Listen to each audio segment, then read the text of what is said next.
Okay, quick video. When we bought the Rivian, it came with these guides. I think these are actually pretty nicely accessible on here anyway, but they have the guides, so I'm gonna go try and use them. We've got our baby seat ready to go in. Baby's arriving in a week, so time to set everything up. Get ready. So these are actually a really nice idea. You just install them. There's a flat side and a sort of back side that you can see is intended to sit like this. You just slide it in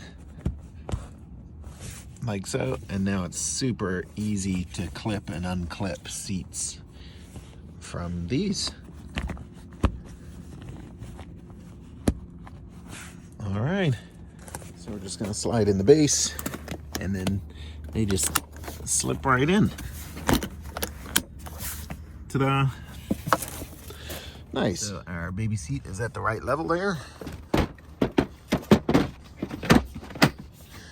There we go.